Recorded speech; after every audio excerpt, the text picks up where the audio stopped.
Here, really excited. Okay. Wait a minute. Oh, now we're live. Welcome, everyone.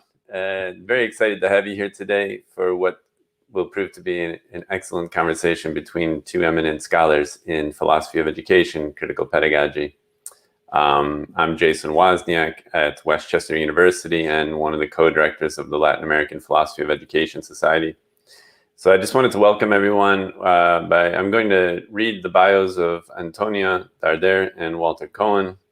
I'll say a couple words about the book in a couple minutes. And then I will turn it over to Antonia for some comments, Walter for some comments, and then we'll open up the discussion to the questions that you, the audience, may have. So if you have questions or comments, if you could kindly put them in the comment area. I see some already from Felipe. Doni Lopez. Só un comentario en español y portugués que vamos a hablar hoy en inglés, pero si tienes preguntas en español o português, puede escrever y eu puedo traduzir. A gente vai falar em inglês, então se tem perguntas em português, pode botar na área de comentários e eu posso traduzir no momento de diálogo. So again, welcome to everyone. And I'm just going to start off by reading the bios of our two guests or panelists here. And I'll begin with Antonia Dardeer. So Antonia, it's a real pleasure to be in your presence on Zoom. Presence, I wish it was real presence. But I'm going to read your, hey, Sam Rocha, one of the translators. I'm going to have to say something about Sam too. So I will start off reading Antonia's excellent biography here. So Antonia Dardeer is a distinguished international Freirean scholar. She's a public intellectual, educator, writer, activist, and artist. She holds the Levy Presidential Endowed Chair of Ethics and Moral Leadership at Loyola Marymount University, Los Angeles. Is Distinguished Visiting Professor of Education at University of Johannesburg, and Professor Emerita of Education Policy, Organization, and Leadership at the University of Illinois, Urbana-Champaign. Antonia has worked tirelessly for over 40 years to fiercely counter social and material inequalities in schools and communities. The author of more than 20 books, her scholarship is consistently focused on issues of racism, political economy, social justice, education, and society. Through her writings, she has extended the contributions of Paulo Freire to our understandings of inequalities in schools and society. She is an American Educational Research Association Fellow and recipient of the AERA Scholars of Color Lifetime Contribution Award, as well as the Freire Social Justice Award and the Paulo Freire Legacy Award. So Antonia, it's a huge honor to have you here. Thank you so much for your contributions to the book, and really looking forward to hearing from you. Walter Omar Kohan is the author of our work that we'll be discussing here. He is a full professor at the State University of Rio de Janeiro, Brazil, UERJ, Brazil, and researcher at the National Council for Scientific and Technical Development in Brazil. He has authored or edited more than 50 books. His publications in English include Philosophy in Childhood, 2014, The Inventive Schoolmaster, about Simon Rodrigues in 2015, and Childhood Education and Philosophy, 2015. I also want to say that Walter is a dear friend of mine. It's been a pleasure to learn from him for, I think, close to 15 years now. And Walter was one of the people that invited me to participate in a really beautiful popular education program in Duque de Caxias of doing philosophy with adults who were learning how to read and write. So I really appreciate everything that Walter has done for me, and it's a pleasure to be here with him to discuss this book. Before I do turn it over and make a couple of comments, I also want to thank profoundly Dr. Sam Rocha. This book does not see the light of day in English without the tremendous work that Sam has done. Sam added both all of the above, poetic, political, philosophical, educational commentary. His translation of some of the translation that I myself did was extremely valuable. So Sam, I know you're here, and I just want to give you credit for all the great work you did. We really hope to have some events with you as well. Your scholarship is very present in this work. as well as your dedication to liberatory education. So thank you, Sam, for all the work on translation. Just a few words about the book before giving the floor to Antonio and Walter and opening up the conversation to some dialogue. I want to say about Walter's book, Paulo Freire, A Philosophical Biography, that it's a book that provides us some unique insights into Freire's work and life by exploring some of the key philosophical concepts that Freire explored in and through education, and that I would also suggest also played a role in the making of who Paulo Freire was. And these concepts, life, equality, errantry, childhood, make up the 5 chapters of the book, or the 5 most, the bulk of the book. And the book really hinges on this important argument that Freire's philosophy of life and his philosophy of education cannot be separated. For example, that living a life of errantry and teaching in an errant way go hand in hand.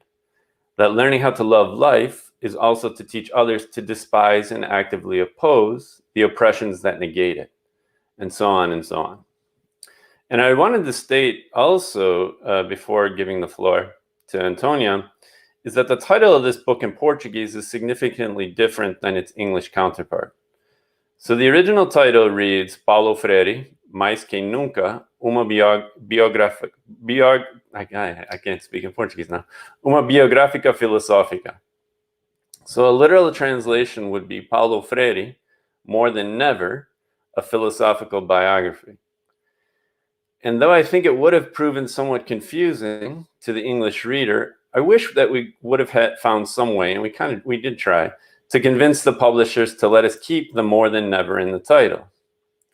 For the more than never marks, in my view, 2 important temporal dimensions, what the Greeks called kairos, or the moment, and aion, which we could consider to be infinity. Or put briefly, the more than never reminds us of the urgency to take up Freire in new ways in the times that we are living now, and also of the infinite generative possibilities that Freire's philosophy creates. His work, and how we take it up, is never exhaustible. It's forever incomplete and forever timely. So it's my hope that today our conversation grapples a bit with this more than never aspect of both Freire's work and Cohen's rendition, or Walter's rendition, of his philosophy and legacy. And with that, I'll turn it over to Antonia for some comments.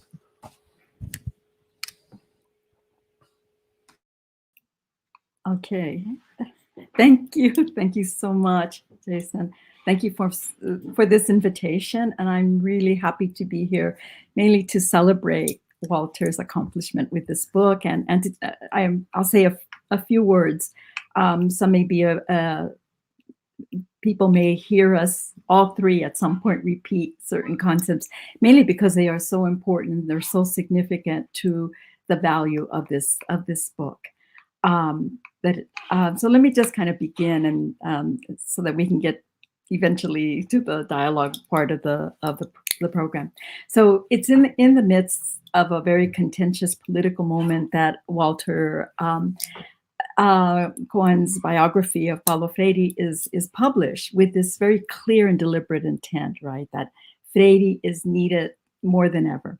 So the book arrives at a time, strange times according to Walter, when in Freire's own beloved Brazil, a right-wing reactionary government seeks to disavow the impact of Paulo's educational philosophy, renounce his socialist legacy, and erase his intellectual contribution to an education for freedom and equality. Yet, in the face of this political arrogance and its neoliberal logic of greed, corruption, and destruction, we're graced with the intellectual elegance and power of this beautiful tribute to Paulo Freire's life and work. Walter Cohen rightly unpacks the cultural tensions of a volume that emerges from translation. I think this is an absolute significant point. And Jason, you kind of were speaking to that question. Walter reminds us that the question of translation was a meaningful one to Paulo's own intellectual biography. it's easy for those who are monolingual English speakers, for example, to miss the significance of this point. For this very reason, Cohen's candid discussion reminds us of the hegemonic struggles that are related to language that were central to Freire's philosophy as a social linguist and as a scholar of literacy. In fact, Cohen speaks of the struggle that he himself faced with the translation of the title of the book, reminding us of the epistemological differences that persist between the North and the South in how we conceptualize and express our meanings of the world. Portuguese is one of those languages that does permit us to say, for example, Paulo Freire mais nunca, nunca, Paulo Freire more than ever, never, without contradiction. This linguistic tension signals differences in cultural sensibilities about our view of human nature, about our relationship with time and space, and our interrelationships within the world, expressed through the rhythms, the tones, the sounds, and arrangements of words that we speak. In regards to this, Cohen recognizes Paulo's approach as imbued with a decolonizing sensibility that directly links material conditions of oppression to the brutal impact of cultural invasion imposed on the oppressed. This is important in that what is often left unsaid is Freire's distinct cultural origins, fully situated within both an early 20th century colonizing context of Latin America and an early Southern epistemological formation that defies what Boab de Sousa Santos calls an abyssal divide. This divide that's so characteristic of Eurocentric epistemicides, where hard analytical boundaries prevail between how this or that is defined and regulated, collapsing the dialectics of our human existence. Within such restrictions, there is an inability to grasp epistemologically the paradoxical rationality of the decolonizing mind, an approach that is in opposition to the narrow Aristotelian logic of the West, and which assumes that A and non-A do not exclude each other. An important distinction that was made from Fromm, who actually spent time and spent a good part of his life in Mexico. Hence, the issue of translation that Cohen raises early in the book is a profound political question, a question that remains forever present in the linguistic tensions between the colonized and the colonizer. As it is with Walter's book, the question of translation was also at work in Freire's Under the Shade of the Mango Tree, whose English translation became Pedagogy of the Heart. Loss is an understanding of the mango tree as both an organic and cultural metaphor from which to ponder and unveil his reflections of the world. For those of us whose epistemological sensibilities are more deeply anchored in the South, something powerful is lost in translation, a different cultural essence, sensibility, and way of knowing the world. One that valiantly speaks, as Cohen reminds us, to the pain and suffering that steals from the oppressed the time, space, and place to exist freely. Cohen courageously leaps across typical approaches to reading Freire by diving deeply into a sea of consciousness that takes us on a rich intellectual journey into Freire's life. Rather than remaining on the surface of Freirean thought, he invigorates Freire's ideas through an acting curiosity, imagination, and playfulness in his critical pedagogical process of entering into dynamic conversation with Paulo's writings, his lectures, and interviews with family and comrades. Through this dialogue with Freire's life, Walter offers us this incredible, brilliant reinvention of Paulo's pedagogy of the question, inviting us to bravely embrace new beginnings in how we understand a praxis of liberatory education today. By so doing, he provides readers a deeper understanding of the political challenges that educators face in these times. From his careful exploration into Freire's diverse intellectual and lived history, he draws these five key principles or engines of thinking, which I love that phrase, engines of thinking, as a way to think about and with Freire through the principles of life and quality, love, errantry, and equality, as Jason just mentioned. Cohen offers us and invites us to ask new questions about the world as it is, as well as to ask new questions about the world as it could be. He invokes us to engage life as an adventure, so we might not be silenced by those disquieting questions that frighten us or demand us to change. He engages love as a vital political force of encounter that inspires solidarity and serves as an essential ingredient to our labor as revolutionary educators. Inspired by the notion of Freire as wanderer, traveling all his life to so many places, this principle of errantry is one of the most innovative aspects of Cohen's work. A philosophical and practical place is conceived where learners can freely wander, wander in the process of intellectual formation. Here he opens a space to err, where making mistakes is understood as necessary to our liberation, which to me is an absolutely important question for educators to engage, because so often the educational process is exactly the opposite.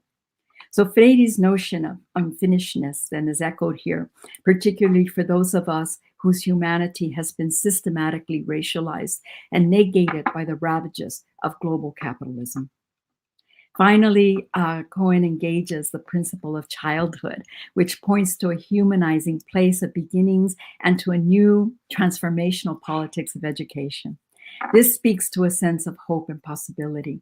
Here, Freire's longstanding concern with epistemological curiosity is highlighted, reminding us that new beginnings are indelibly marked by both disquieting uncertainties and attentive presence, which can lead us to both ask questions and to renew our expectations of what might be.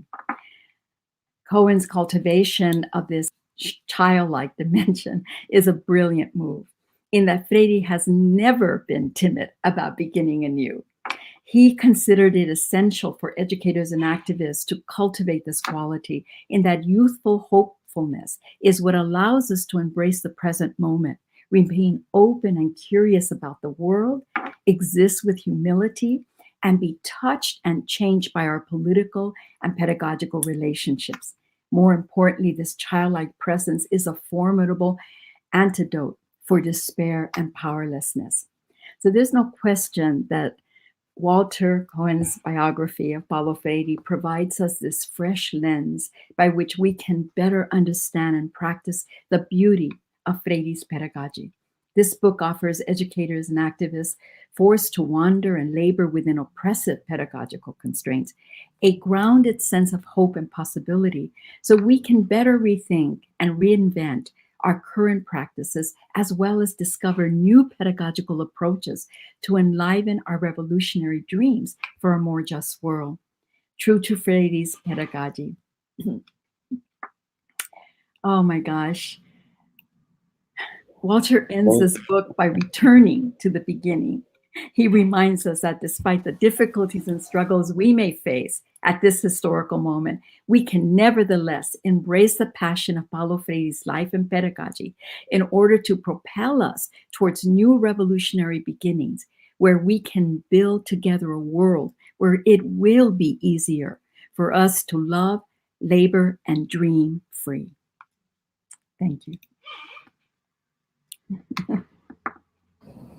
Fantastic, Antonia. And everyone can read more of Antonia's work in the introduction of the book, which is provided in one of the links in the chat. Just a reminder before we turn it over to Walter that if you have questions or comments, please place them in the chat and I'll keep track of them. Y si puede hacer preguntas o comentarios en español y portugués también, yo puedo traducir para Walter y Antonia.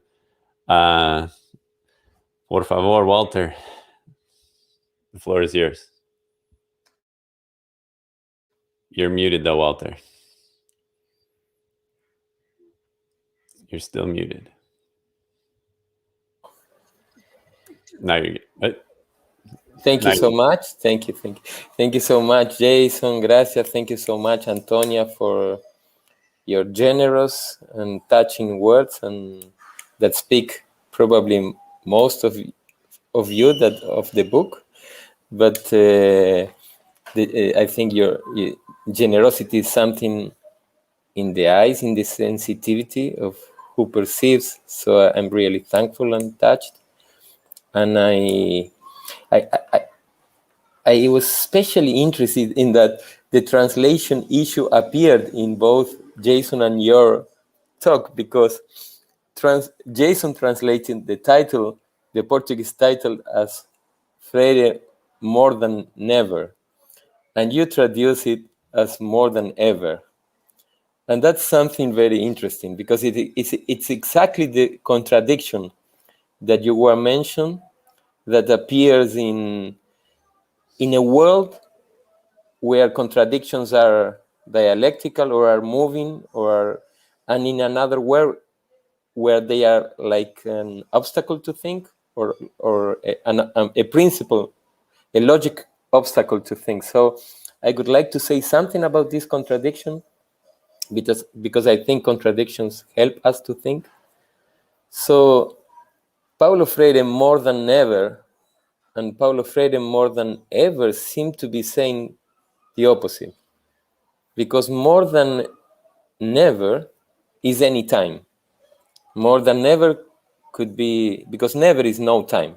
Never is the absence of time. So 1 second is more than never. 1 minute is more than never. 1 hour is more than never. 1 year is more than never. Whereas 1 century, any time is more than never. So more than never is like an obvious time. It's any time. While more than never, more than ever, seems to be an impossible time, because ever is all the time. So which time could be more than all the time? It seems an impossibility. And I think that this is a contradiction that moves education. Because on the one side, the institutionalized education seems to be happening in the obvious time, in the chronological time, the clock time, the calendar time. So the time of more than never. And in this time, in this institutionalized time, of course, Paulo Freire is important, because it's the time of the educational systems, of the schools, of the literacy programs. But it's the chronological time. It's the time of, also the time of the system, the time of the market, the time of the labor relationships. While this other time that you mentioned in your translation, more than ever, the impossible time, maybe it's not the time of education as it works in the institutions, but maybe it's the time of education as a dream, as a hope, as an utopia, as revolution. Because impossible also might be understood at least in 2 senses. One, as negative.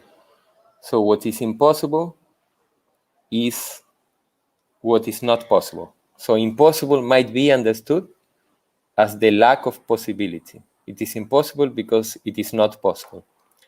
But also impossible might be understood as needed, as the sum of all the possibilities, as the sum of all the possible worlds, of the possible lives. This is very, very close to what Mozambican poet Mia Couto understands as childhood. He says, childhood is not an age, it's not a number of years, it's not a chronological time. Childhood is that time where all the languages are possible, all the lives are possible, all the worlds are possible.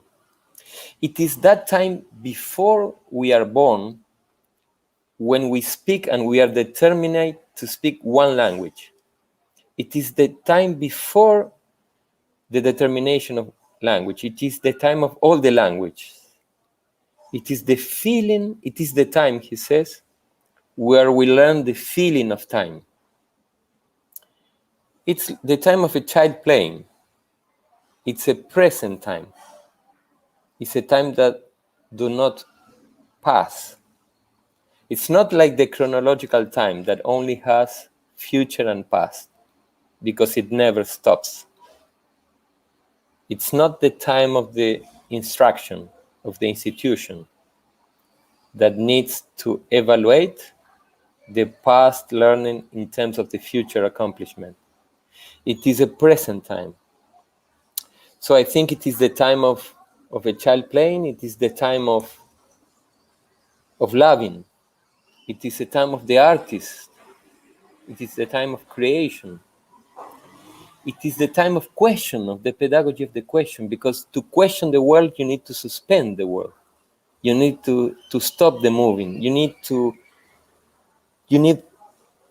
be present in the world. And I think maybe it's also the time of education, because I think education is also the time of dreaming. It's also the time of utopia, of hoping. And it's also the time of being present in the present.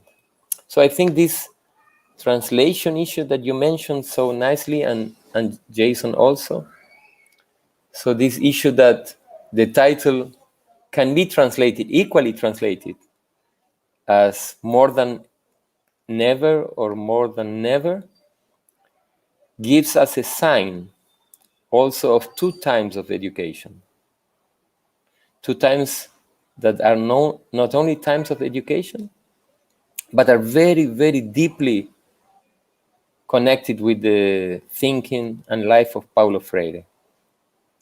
Because Paulo Freire, on the one sense, if we think about childhood, was not at all interested in chronological childhood, not at all. But he was very careful about keeping alive all forms of childhood in himself and in others educators, because he considered childhood as a condition to educate.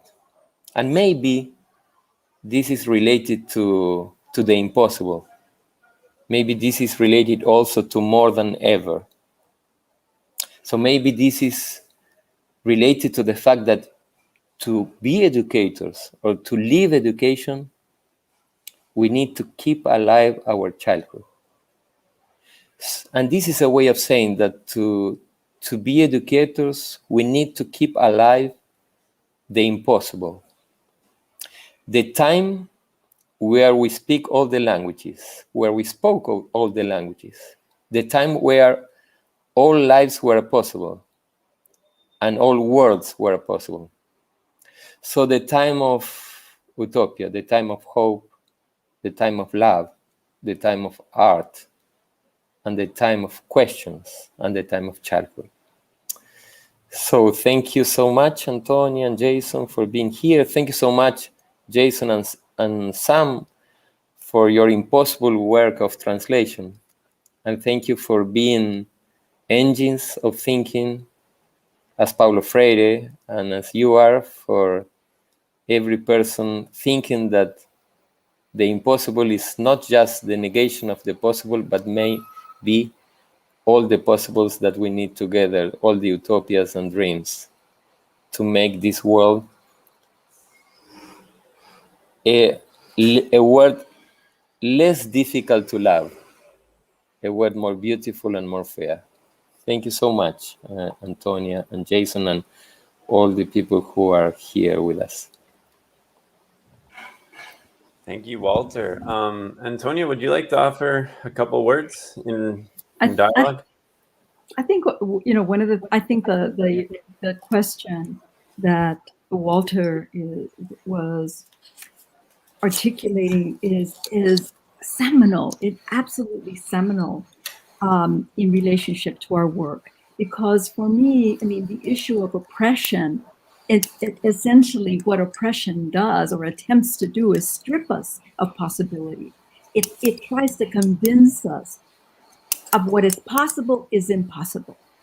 So to me, to begin to look more deeply into this and to understand how, I mean, often I think people miss that point. That's why it's one of my favorite pieces, and probably because there's a part of me that's always going to be a child. I don't care if I'm almost 70, I'll always be a child. And partly because what has allowed me to survive incredible struggles in my life of growing up in poverty, of dealing with enormous issues, of being a single mom with 3 little kids, but before I'm 20, you know, just all the, what always allowed me to continue was a kind of groundedness in life and this incredible faith in what was possible. It didn't matter who told me that it was impossible. And I think what's really interesting to me is that there is this incredible dialectic that Walter Grass in a really powerful way in his book, and then in your speaking, Walter, it comes out again, because Paulo would say the truth is that what exists is possible, impossible. The possible, impossible, they can't, neither can exist without the other. And so that each of them have a tremendous place in our work, you know, in our thinking, epistemologically, how we engage and how we make sense of the world is our ability to be in that place of the possible, impossible, and to find the way, the childhood element, what it does is that when you think about children, that's where they live. Children live in this possible, impossible. They don't even know that that's what they're straddling, because they know, but they don't know, you know, kind of like that. And so our capacity to know and not know is part of what allows us, as you so well, you know, bring us back to in the book, is the sense of beginnings. That's what takes us to beginnings. To be able to get to beginnings, we have to be able to see what we don't know. And we have to reach this place as educators and as learners to be tremendously comfortable with not knowing and with the unfinishedness, right? Because it is actually in that unfinishedness, it goes back to kind of what you're saying about how people might look at the impossible as negative, like in this negative way, as if somehow it's destructive, rather than seeing the possibility of the sum of all the possibilities within that place. So I think that for me, those are the elements that are really important for us to grasp as educators, because in difficult times, the issue of faith and hope in our capacity to change the world is absolutely essential. And all we need to look in the world, I mean, look what is happening in Chile, you know, look what is happening in India, look at, you know, people who are refusing, they're refusing to say it's impossible to have a better world. You know, even if we have to be here, you know, months and months on end, we have to come to the streets, no matter how long we have to. They refuse to accept that we, you know, that we cannot change the world. They know that we can. And so I believe that one of those elements for us that I take away from the book is that it re-inspires my own belief in the fact that we are capable of changing that world. And that it begins with how we approach our own lives and approach our relationships with others, so that we're always open to learning and always open to the possibility of transformation, politically and personally. Yeah, that's very meaningful, Antonia. Lots of ideas. Yeah, because we have two pairs: the possible and the impossible, the knowing and not knowing. And this is, I think, is very connected to the pedagogy of the question. Yep. And the relationship to knowledge of the educators, because it seems to me that this I think it's so good not to know. It's so important. It is, isn't it? It's lovely, and I think that sometimes we I think this is also what Paulo Freire says about childhood, that that the child is something we need to keep and to learn about. And you know, Antonia, a detail that precisely at your age, exactly at your age, Paulo Freire received, among other prizes, in Italy, in a communal library, he received the prize of permanent child. Permanent child. So this is lovely. These two things, because also permanent is very important, meaningful, because it means, I think, this time of the impossible, so that childhood is not a time that passes, it's not an age, but it's like a kind of impossible possibility for the educator, for us who are not anymore in the age of childhood, but we need to recreate the time and state of childhood, to link education with the impossible, the utopia, the hope, and the sum of the possible world. Yeah. So this is very meaningful, because we used to link the question and not knowing to a lack as the impossible, to a lack, to a problem, to an absence. And maybe there's a number of possible and impossible worlds. Each time we live, we foster, and we maintain a question and a pedagogy of the question in our practice. So I think there's a lot of engines of thought in your connection between the possible and the impossible, the knowing and the not knowing, and these questions that you make us think. So what is possible? What is impossible? What is the system trying us to think that is possible and not possible? And what other worlds can emerge if we remake these questions and think about from the beginning, for the first time as a child, as if we have never thought them before, and start new worlds of education in education. Thank you so much. So we have one question in the comments, and I'll ask that, and then for other people that are tuning in, please feel free to post your questions. So the question, I think Antonio and Walter, you can read it. This question is from Walter, from Professor Ari Keisels. Excuse me if I pronounced that incorrectly. But the question is, what do you think is the important component in Freire's philosophy of education today? And I think both of us could address this, yeah. Sure, yeah, that would probably mean another book, Antonia. Right, I agree. Or several.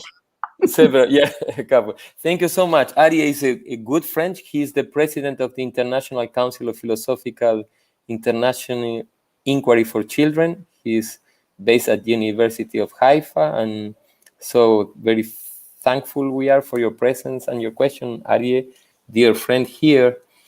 Just to say something, and just not to leave you with the question, even though it's not a very bad idea to stay with the question, but just to give you some comments. I think this is a very contextualized question. So I think this is a question that surely Antonia might say some other things after this short intervention, but I think it's a very timely and a very contextualized question, in that let's say we can think about it in many different aspects. But I think that we have already said, to stay at this point, I think might give some elements to think about the question, what Antonia have already said. For example, Freire, we all know Freire, the importance he considered education as something political, and the educator as a political actor. So can you imagine, to answer with a question? So can you imagine how many different educational worlds we can build if educators allow them to be educators in the question and through the questions, and allowing themselves to question with their students what is possible and impossible today. Can you imagine how many and how different educational worlds might emerge from this? And this is a political dimension. This is a political force. So philosophy, I think, as I understand it, philosophy is closely related to questions. So philosophy is precisely the act of questioning what others think that should not be questioned. So I think that Freire education is mainly philosophical. And when we say that it is an education that learns from childhood, I think we are also saying that it's a philosophical and childlike education. So it's about recovering dimensions of the political strength of education that we have forgotten, let's say, and that are linked, in my considerations, to the strength of not knowing, to the strength of questioning, to the strength of the impossible. All three ideas, which seems to be lack, which seems to be absence, but are another forms of political forces. Yeah, Antonia. So very, very quickly, thank you for that, because that, I think that really is what the issues you raise at times get lost in thinking about Freire's work, because so often people create a method out of it. They want to they actually want to make it into a recipe, which is a frustrating piece to me. As soon as you ask, what, but I do believe that there are certain elements that were in the past and continue to be absolutely central to a Freirean perspective of education, or that Freire has to offer us, or his work has to offer us. And I think for me, it has to do, partly the things that I write about, but love as a political force, which is very much found in your thinking within the book. And the important piece of that is that often we do this kind of philosophical thinking as if this happens just as individuals. But I think what is central to Freire is that the notion of love as a political force, in the same way as conscientization requires community. It requires engagement with the world. It requires engagement with others. It is not something that happens in a person's head, just as dialogue you can't do it alone. You can't do it you have to be willing to enter into relationships with others, into deep, intimate relationships of struggle. And so I think that continues to be an important key element that is often completely missing in educational curriculums, or in any way that people think of educational formation of teachers, for example. The question, we've talked enough of it, but the issue of unfinishedness and its relationship to hope, which is necessary to struggle. Without hope, if we don't think there's anything we can do, why the hell do anything? And I think that was one of the elements that he always carried, that deep political sense of hope that is central to our work and to transforming not only education but society. Also often missed by folks is the question of embodiment. We talk philosophically, but within the context of Freirean praxis, it has to be embodied. It's not just what we think. It's not just how we create these beautiful thoughts in our mind or how we talk about them, but how do we embody them?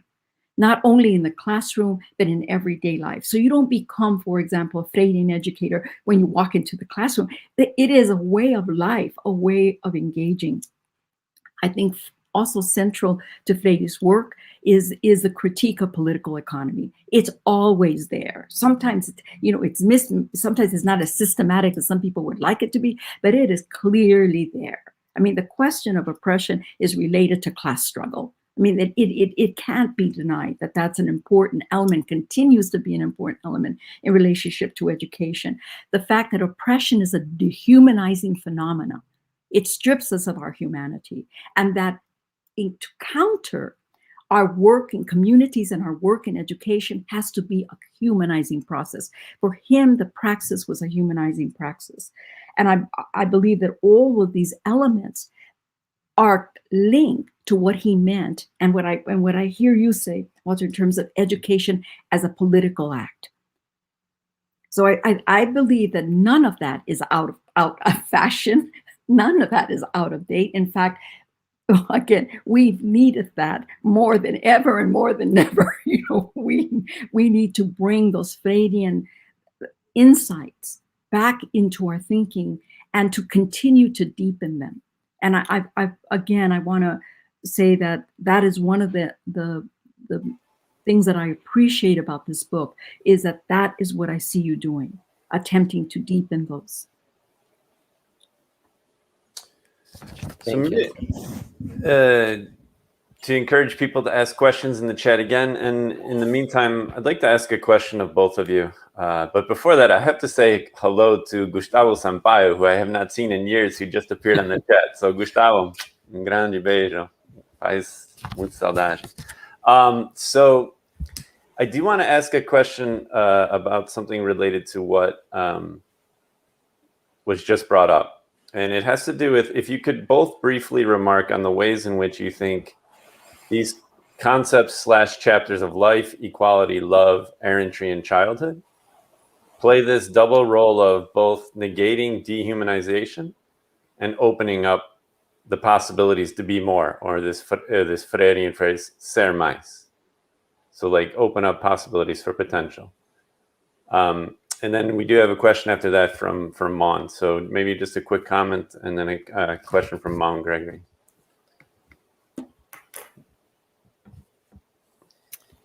So I think in a sense, thank you in advance for dear Mon Gregory. I see also dear Megan being present.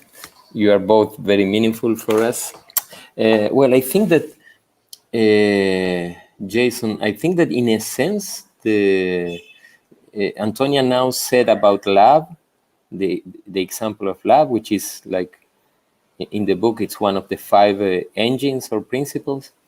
So I could say that in a sense, each of these 5 principles, in a sense, are a way of understanding or relating to Freire's ideas and life as possibilities of confronting the dehumanization, educational moment, society we are living.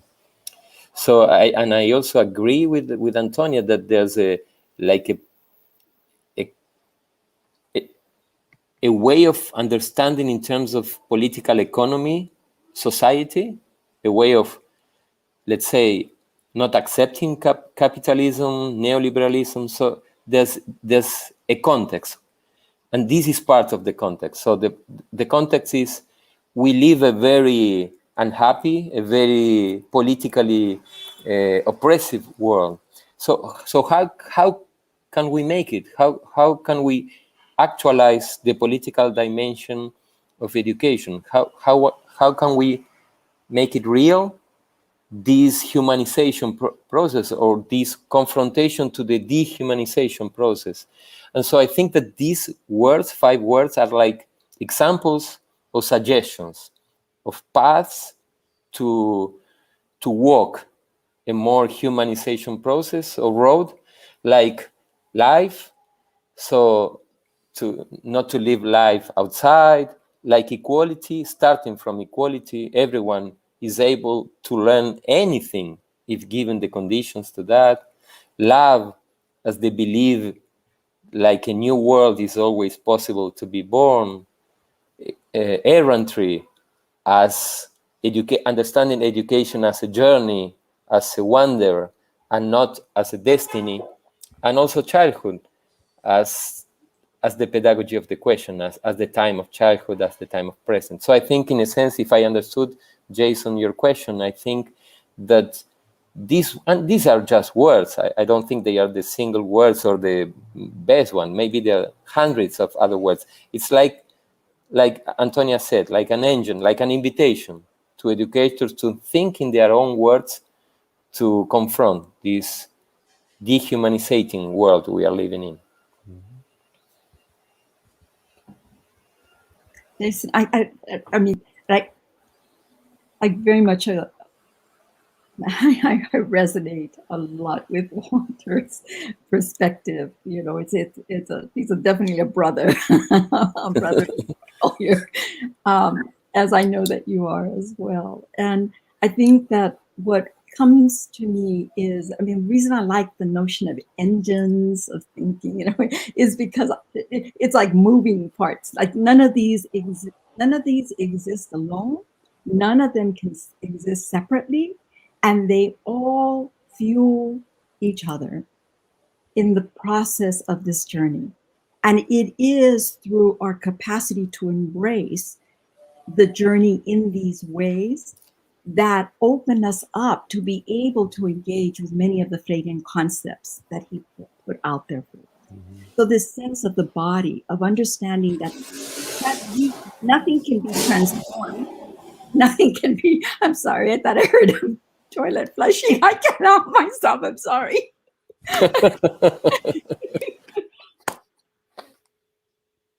Okay, let me get back to serious scholarship.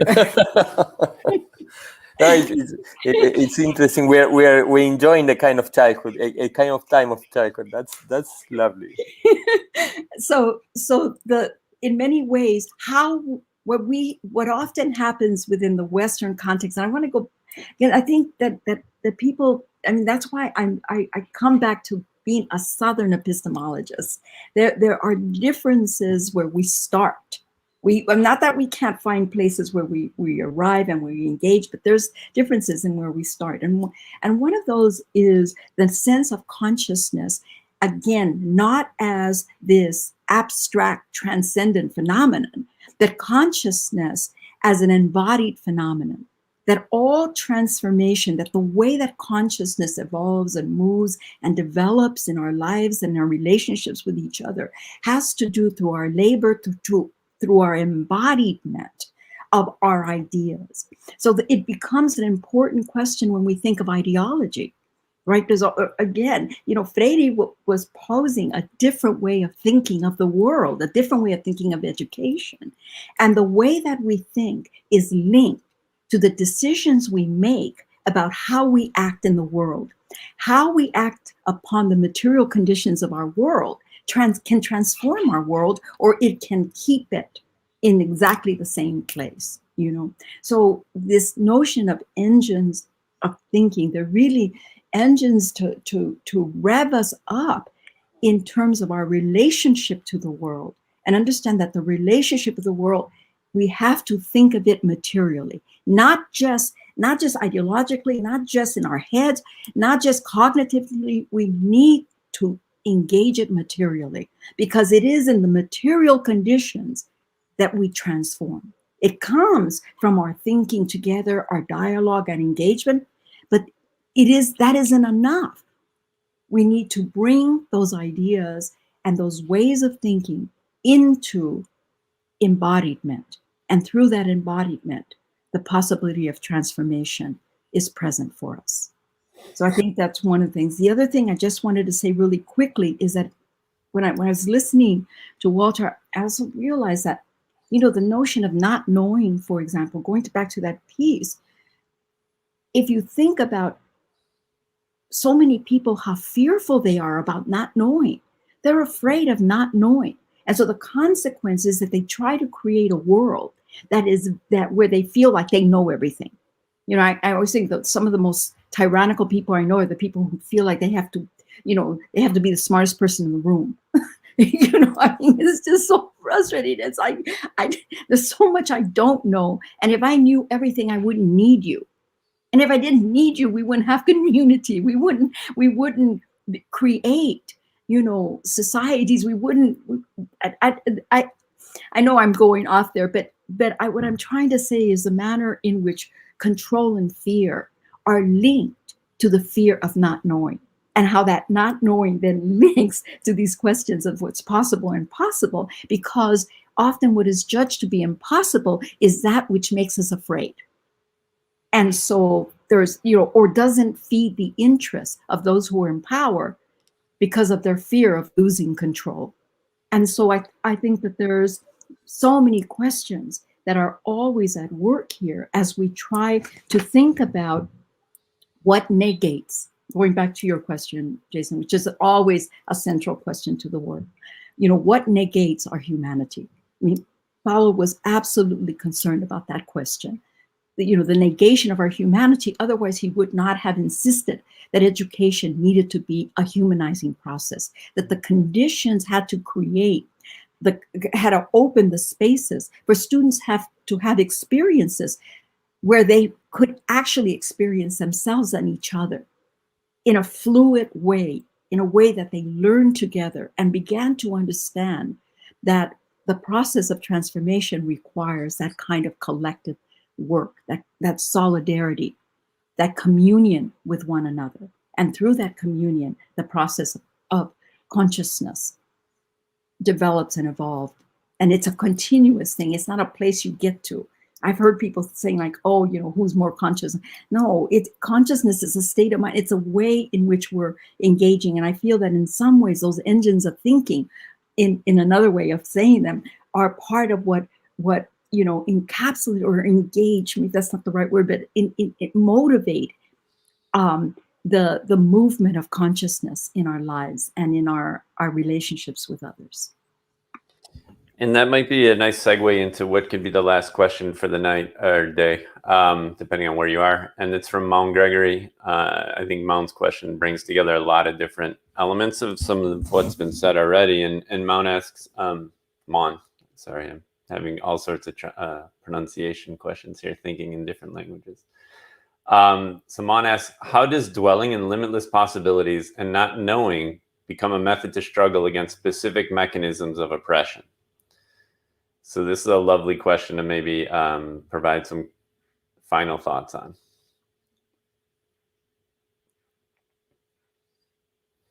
Maybe now, Antonia, you want to begin, or I'm really trying to think through how how a question is asked and what the meaning behind the question. I think that one of the things that can't be lost is that the reason why I go back to this question of embodiment, right, is that we can never stay in our heads. It can't just be about limitless, then we get into this kind of relativity and like anything goes and power is everywhere and nowhere, which is bullshit for me. Excuse me. I'm sorry. It's just BS. It's like, there are people who have power and wealth. And so it isn't asking people not to engage with the fact that there are structures at work. There's structures and ways of thinking that we have to struggle against. It's that understanding that how we struggle, and maybe this is a point, is that by having this understanding that there are tremendous possibilities for how we struggle, and that often what happens to us is we get caught in trying to struggle the same old way because we don't ask new questions about how we might change things, how we might engage differently, then keeps us stuck. So then you have people, accusing you about, oh, were you living back in the 60s and all that kind of stuff. And I'm like, okay, I'm happy to go back to the 60s. I had a good time. But I think it is important that it is a sense of being comfortable with not knowing, we have the possibility of building the kind of solidarity that is necessary with people that we don't know, that sometimes we think we know, but we really don't know because we haven't engaged with them in very real ways and grounded ways. I agree. I think that, yeah, that's a very, when you stress the material dimension, I think that's very important to keep in mind, and also I think the question brings us to some other interesting dimension, because when it says, when Mon, thank you, dear Mon, when he says, how does dealing in limitless possibilities and not knowing become a method, I could like to say something about the word method then, which is so interesting, and also Paulo Freire is so linked to the method. But he said many times, he said that each educator is a method. So that the method is walking. The method is the walk, and that we learn walking through walking, like this wonderful book he has with Miles Horton. We made the road by walking. So this is very inspiring. And I was also thinking, Antonia, in your comment, is so important, I think, about the start. Where do we start from? And I remember a section of that book where Freire says to Horton that we are always at the beginning, he says. We are always at the beginning. So I think that also these engines of thinking, it's about making us realize that we can always begin, that we can always begin a new path, that there's not a predetermined path. And this, I think, has to do with, I couldn't call a method, but I would say this is like a inspiration or an engine for education. And I think that I listen to your call to materiality also in terms of our practice.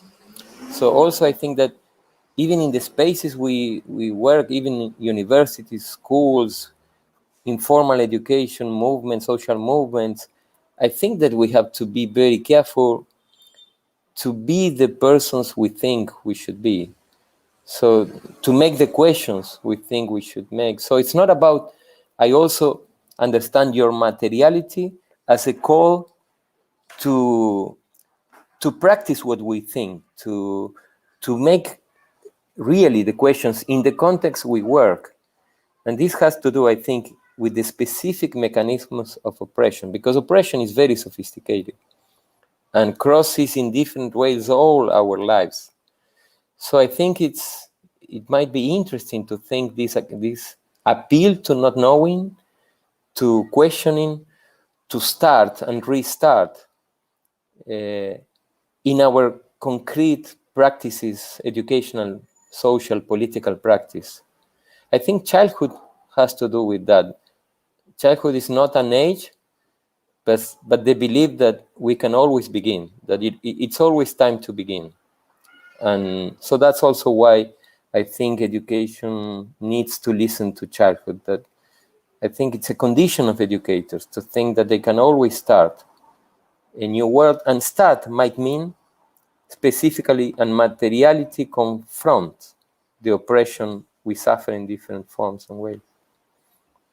No, Walter, I just wanted to say that one of the things that you remind me of, and I always have a problem with the word method, and Mon, this is the reason why I love the question, because it's the only way we can unpack these things.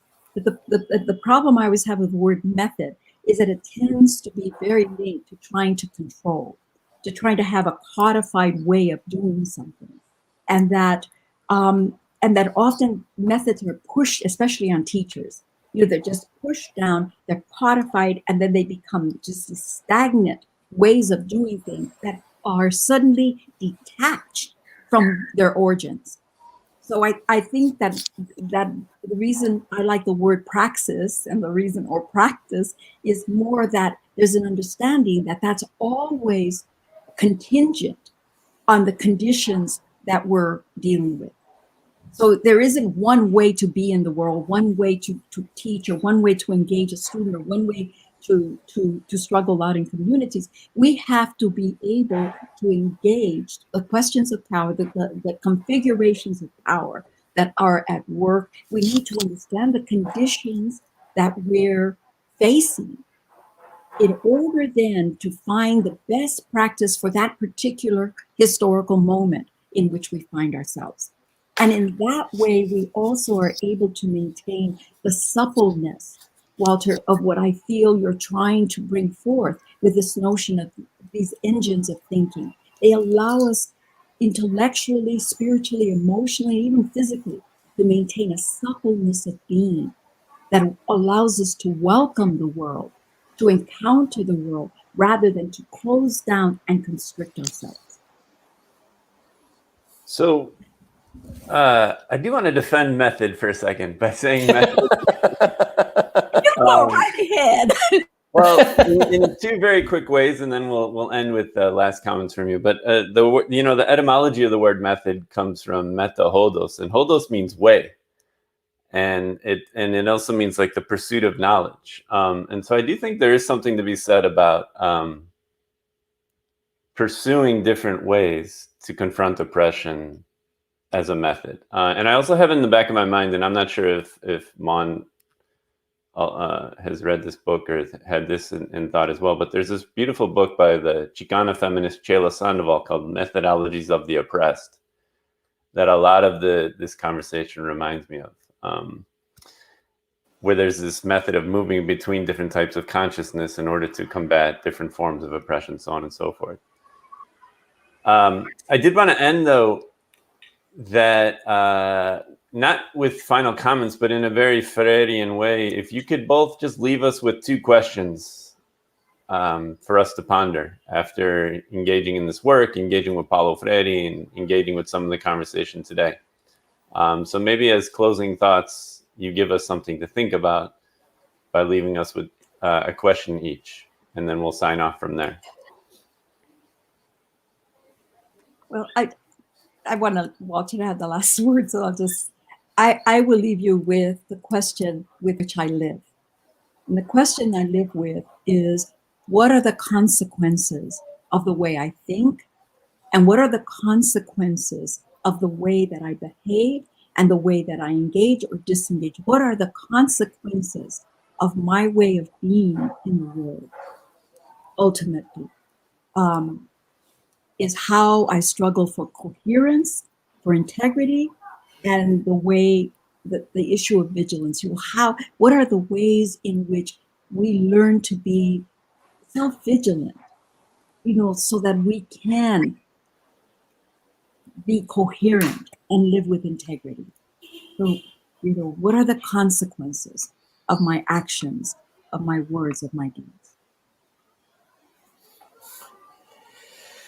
Thank you so much, Antonia and Jason. I would like to say some few words on method. Sorry to disobey you, Jason, but to resist your. But I think it's so important and meaningful, because I think that what we were saying with Antonia, I feel that it was probably not so much method yes or no, or methods are good or are bad, but it's about relationship to methods. And I remember Paulo Freire saying in an interview that he says something, I don't have a method, he says, Paulo Freire. What I have is curiosity and political commitment. So what I have is beginning, start, curiosity, and sense, and meaning, political commitment. So I would love educators find their own way, their own method, their own relationship to method. If they have curiosity and political commitment, the way will be wonderful, whatever way they take.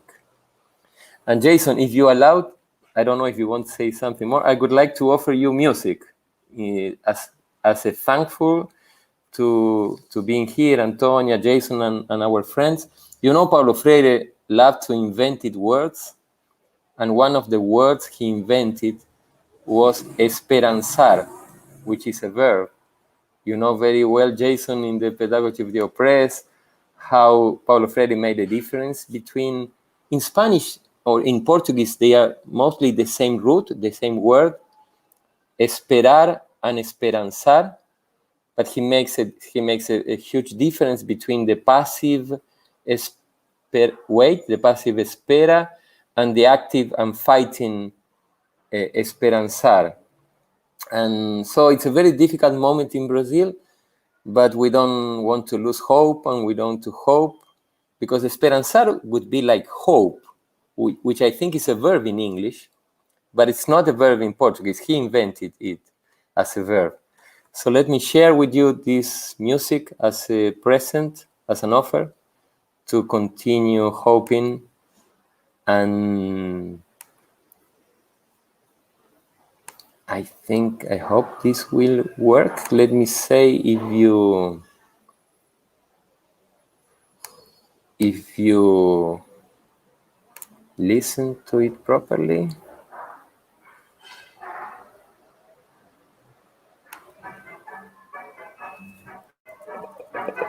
Em Angicos, uma pequena cidade no sertão do Rio Grande do Norte, à beira da antiga estrada de ferro, começaram uma revolução. A Revolução de Angicos foi iniciada para acabar com o analfabetismo, o problema básico do Estado.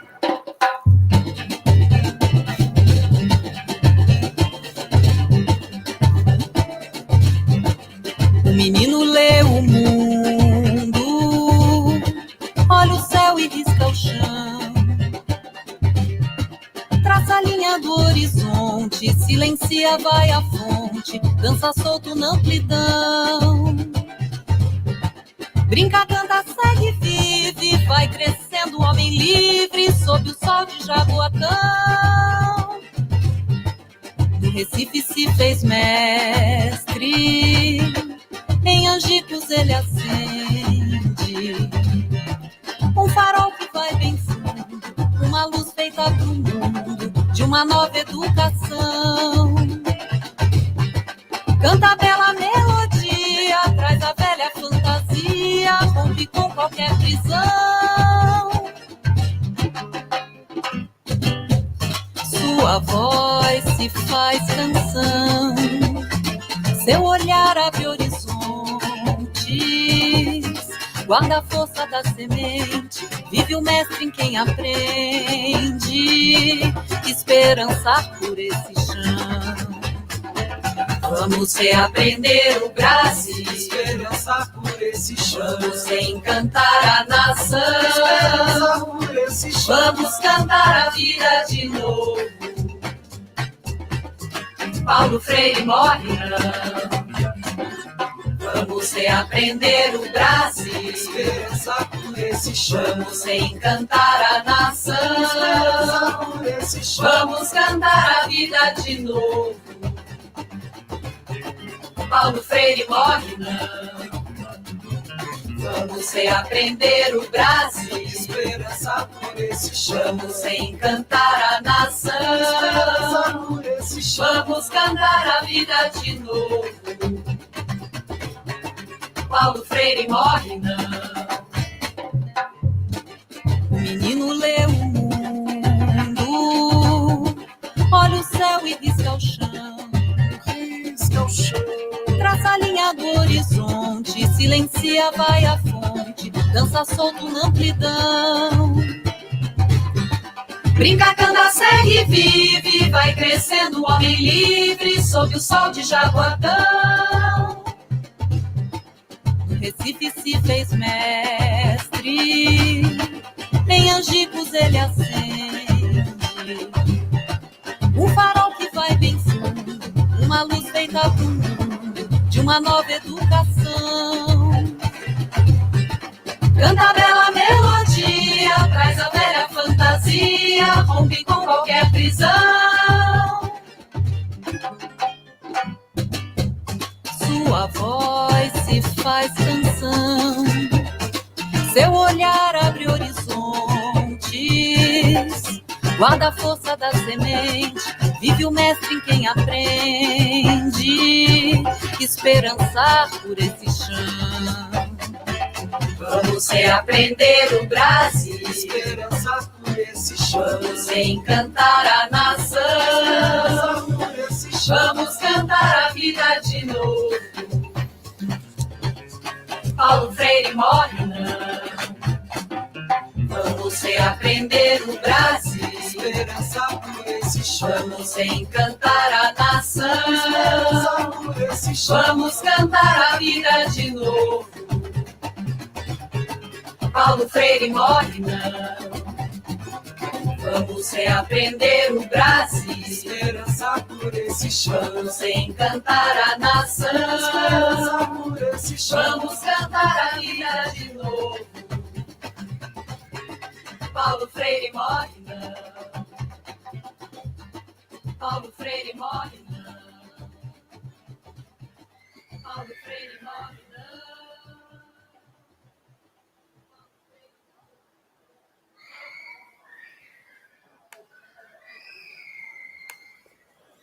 All right. So once again, thank you for everything, Antonia, for Walter, for making sure that Paulo Freire is always with us, never dies, the legacy, the work. Thank you, everyone, for tuning in. The book is available in English at Bloomsbury Press. And I think there's a discount code that perhaps we can share with you. So that would be something to pursue. And yeah, it was really nice to have everyone's presence. We put the code in the description of the video. We leave it here. Yeah. Okay, so the discount code will be in the description. Antonia, I know it's late for you where you are. Thank you so much. Walter, I hope to see you sooner rather than later. Please be safe in Brazil. And fora Bolsonaro. See you all soon. Thank you Thank so you much. so much. Thank you. Bye-bye.